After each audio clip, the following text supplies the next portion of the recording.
여러분 반갑습니다. 서목사의 말씀 창고의 서목사입니다. 오늘도 함께 말씀을 나누는 여러분들을 사랑하고 축복합니다. 좋아요와 구독을 눌러주세요. 여러분과 함께 더 많은 말씀들을 나누기 원합니다. 오늘 말씀은 요한복음 3장 1절에서 8절 말씀입니다. 오늘은 바리새파 사람들 중 니고데모라는 사람이 예수님을 찾아온 이야기입니다. 그는 유대 공회 지도자였지만 예수님을 찾아와 영생에 대한 질문을 던집니다. 그리고 예수님께서는 그에게 거듭남에 대한 말씀을 하십니다. 오늘 이 말씀을 통해서 주님께서 우리에게 주시는 의미들을 같이 묵상하면 좋겠습니다. 1절입니다. 바리새파 사람들 중에 니고데모라는 사람이 있었는데 그는 유대 공회 지도자였습니다. 요한복음은 유대교와 예수님에 대한 대비를 계속해서 하고 있습니다. 첫 번째 사건은 가나의 혼인잔치에서 표적을 보이신 것이었습니다. 유대의 정결 예식에 따라 정결케 하는 돌 항아리 6개가 있다고 기록하고 있습니다. 두 번째로는 성전을 정결하게 하신 내용이 기록되어 있습니다. 그것 또한 유대인들이 생각하고 있던 관습과 습관을 예수님께서 새롭게 하시는 것이었습니다.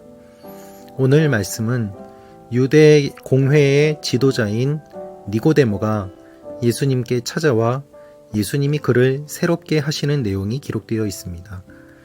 지금까지의 내용을 살펴보면 요한은 의도를 가지고 본문을 기록하고 있습니다. 즉, 유대인들에게 예수님이 새로운 것을 제시해 주시는 분이라는 것을 알려주기 위해 이 성경을 기록하고 있는 것이죠. 유대 전통에 따른 정결 예식에 그 물이 포도주로 바뀌었습니다. 존재가 변한 것입니다.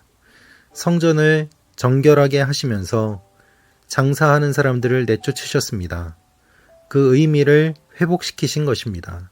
유대 공회 지도자인 니고데모가 영생을 깨닫지 못하는 것을 예수님께서 새롭게 알려주십니다.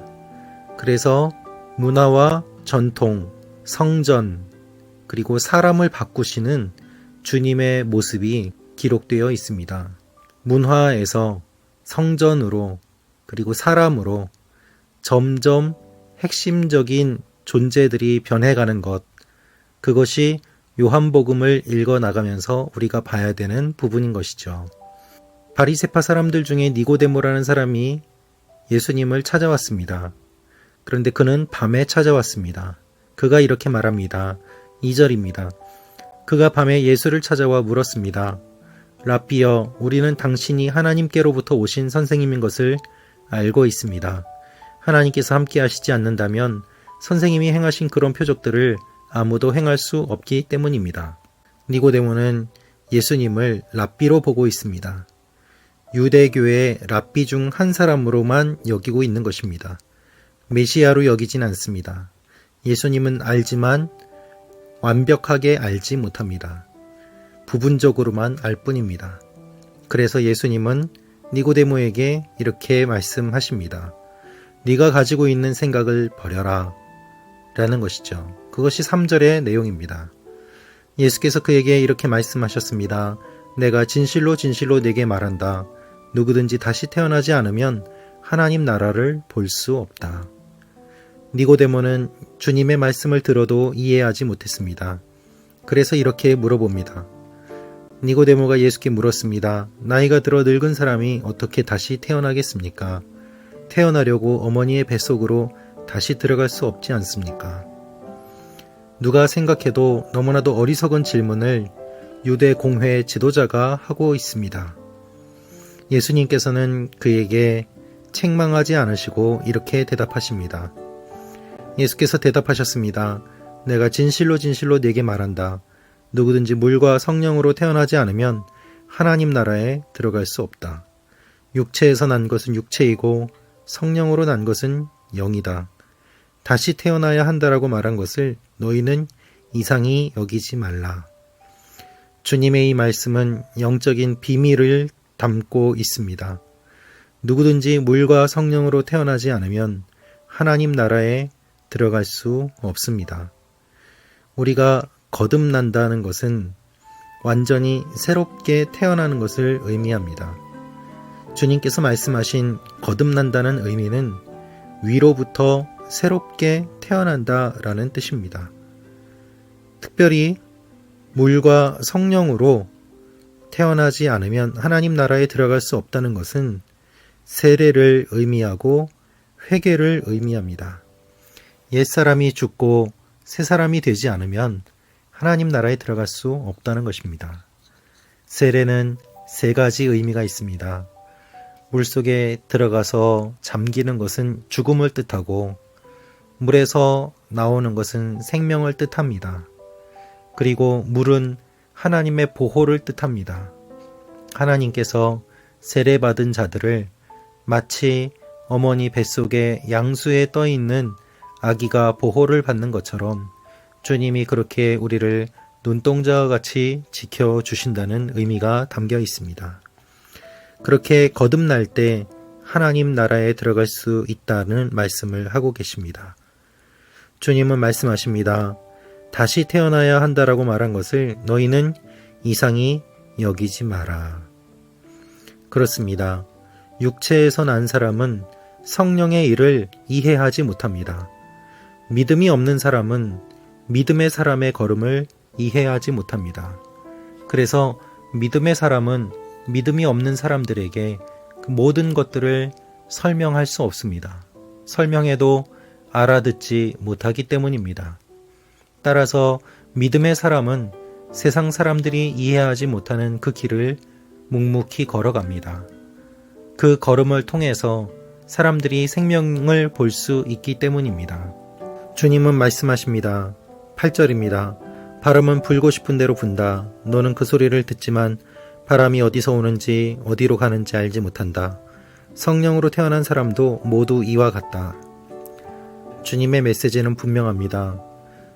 유대 율법에 사로잡히지 말고 성령에 사로잡힌 삶을 살아야 된다. 성령께서 너를 이끌어 가신다. 너는 회개하고 거듭나야지 하나님 나라를 경험할 수 있다라는 것입니다. 이것이 영적인 비밀입니다. 여러분, 세례를 받지 않으신 분은 세례를 받으시기를 축원합니다. 세례의 의미를 다시 한번 기억하시기를 바랍니다. 그리고 성령에 사로잡힌 삶을 사십시오. 바람은 불고 싶은 대로 붑니다. 성령으로 태어난 사람도 그와 같습니다. 우리의 뜻대로 살아가는 것이 아니라 하나님이 우리를 이끌어 가시는 삶을 경험하는 것, 그것이 성령을 따라 사는 삶의 모습입니다. 여러분, 우리는 이 땅에서 잘 먹고 잘 살기 위해 태어난 것이 아닙니다. 우리가 이 땅에 태어난 것은 하나님의 계획이 있기 때문입니다. 하나님께서는 우리가 단지 안락하고 부요한 삶을 사는 것을 원하는 것이 아닙니다. 하나님은 우리가 험한 길이나 골짜기나 광야 길이라고 하더라도 주님과 함께 동행하는 것을 원하십니다. 물론 주님은 우리가 행복하기를 원하십니다. 그러나 그 행복은 주님이 주시는 것으로 인한 행복이 아니라 주님이 계시는 것으로 인한 행복입니다.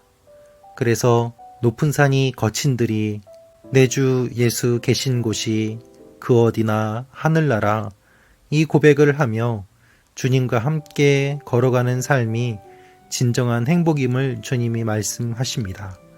우리 믿음의 선배들이 그러한 삶을 모두 다 걸어왔습니다. 톱에 썰려 죽고 거꾸로 매달려 죽고 믿음을 지키기 위하여 온갖 박해 가운데 생명을 잃은 우리 믿음의 선배들은 이 영적인 비밀을 알았기 때문에 그 길을 걸어갔습니다. 여러분, 우리는 니고데모와 같이 살고 있지는 않습니까? 우리의 생각과 우리의 경험과 우리의 습관으로 주님을 따르고 있지는 않습니까? 그것을 내려놓아야지 풍선처럼 저 높이 날아 올라갈 수 있습니다. 오늘도 주님의 성령에 이끌려서 지금까지 생각하지 못했던 놀라운 일들과 새로운 일들을 경험하는 여러분과 제가 되기를 축원합니다.